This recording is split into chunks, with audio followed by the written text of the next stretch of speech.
I'm dreaming actually. And in that dream, as if I'm also in the USA.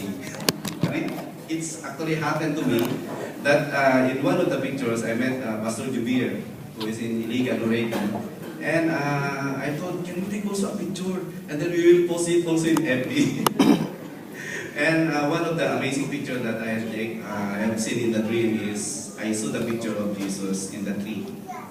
It's the shape of the tree is like this, but the shape is Jesus Christ, and that's the picture that I really want to capture it. So it's amazing. So let's continue to lift up our pastors and leaders as they are having their break. Actually, I know that when they are come back, they have a gift of teaching to every one of us. I know that every one of us will be encouraged when they are back here, and we know that we don't have a choice but to to be used by God even right now. And I know that sometimes I don't know what I am saying here.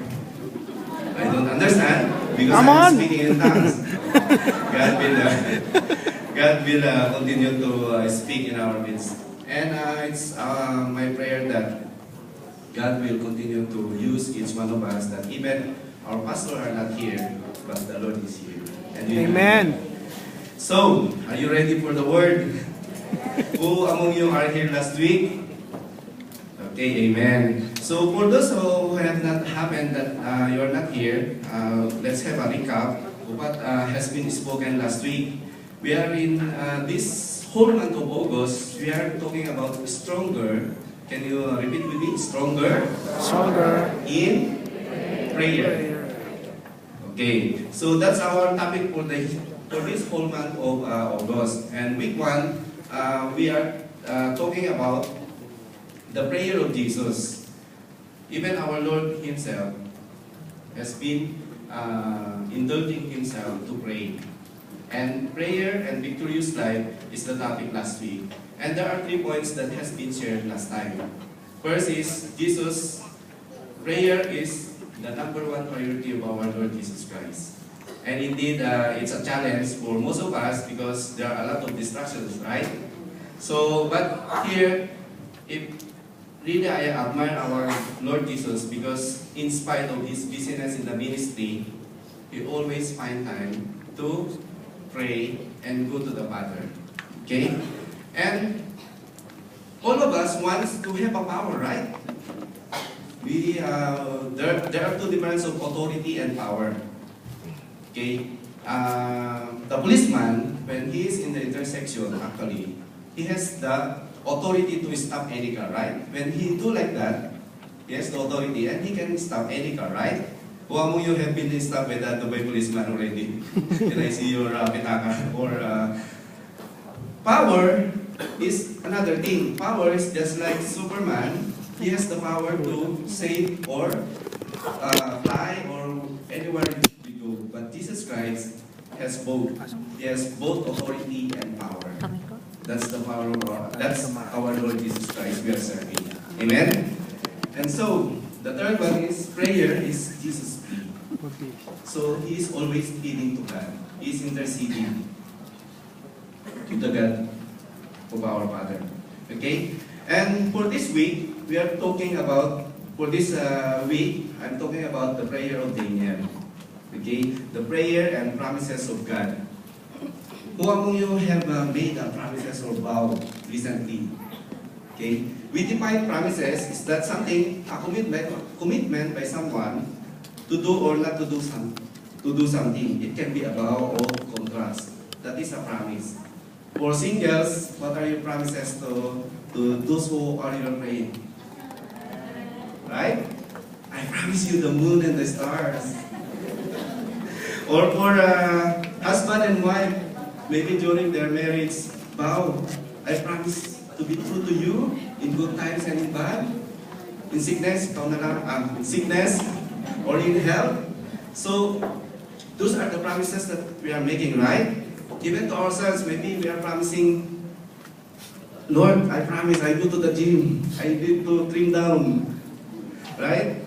But sometimes, it's really amazing to have a buffet after the Ramadan, right? Or maybe this year, Lord, I promise. Last year, New Year's resolution, I promise that I will do it again this year. So those are all human promises that sometimes we fail to fulfill them, right? But we are talking of biblical promises this morning. What is biblical promises? It's a specific promise you have received from God through the Bible, through His Word. And it is what you are holding on to God. When you receive that promise from God, something that you will hold on to the rest of your life. Okay? And there is one teacher in Canada. Her name is Everett Storms. And you know, one task they have given to this teacher is to count how many promises in the Bible. And there are 7,487 promises that God has promised to us. Amen? If you divide that, if you claim 2 promises each year, imagine how many years that these promises will come to us. Aren't you excited that God has a lot of promises in our lives? So, Caleb, you remember Caleb, not the son of Jonathan? Caleb has achieved one promise from God. That is, when God promised them the promised land, and did really Caleb receive that one? Joshua and Caleb able to go to the promised land out of the millions that came out from Egypt. Imagine, that's how God has fulfilled His promises in our lives. So this morning, let us study the life of Daniel, how Daniel is able to impact his life in his generation. What is his prayer life? When you heard the name Daniel, okay, what comes to your mind? It's not Daniel Craig in James Bond, or Daniel, who is this in Philippines, very popular, nasa iyo na ang lahat. That's Daniel Padilla. No, we are not talking of Daniel Padilla. We are talking of Daniel. Maybe if we have a game here, Pictionary, what comes to your mind if you ask, can you draw something that we can relate to Daniel? Maybe every one of us will draw Daniel with the hungry lion, right? That's the most popular that we know about Daniel, right? But besides that one, there are still a lot of attributes, the characteristic of Daniel that we will learn. Daniel, he is a prisoner of war, POW. Because when Babylon conquered Israel, they are part of the loyal family actually. And forcibly, they thought Daniel is a teenager and brought to Babylon. Do you know that ancient Babylon, the modern times name now is Iraq, modern Iraq. You know the distance from UAE to Babylon is 2,007 kilometers. Imagine 2,007 kilometers, very far away from here. And he's also an OFW, Daniel, overseas foreign worker. Okay, not Filipino, foreign worker because he's serving the government. Okay? And when Daniel was in Babylon, they changed his name. His name is Belteshazzar. And that name, Belteshazzar, Bel, B-E-L, is one of the name of the gods there, Marduk. So they call him. So you see the dilemma of Daniel is they are trying to change his identity. He is from Israel, but when the moment he landed there, okay, change name. Yala, change name. But now we have this Irish card, so we cannot change our name when we enter here, right? So it's difficult. Now the good thing is, the favor of God is in the life of Daniel. Okay? And he rose as prime minister.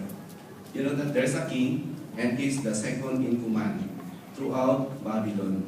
So that's the goodness of God. That even we are here, God can promote us, even where we are. And the good thing is, Daniel have served 3 generations of leaders throughout his lifetime. Nebuchadnezzar, Belshazzar and King Darius. Three generations. So imagine that as a teenager up to 8 years old, the Bible scholar is saying, estimating that when he is 8 years old, that's the time that they put him in the lion's den. Perhaps if Meshach, Abednego are there, maybe if they have a FB account, they will put in the right post, I need your prayer. I'm in front of the lion, right?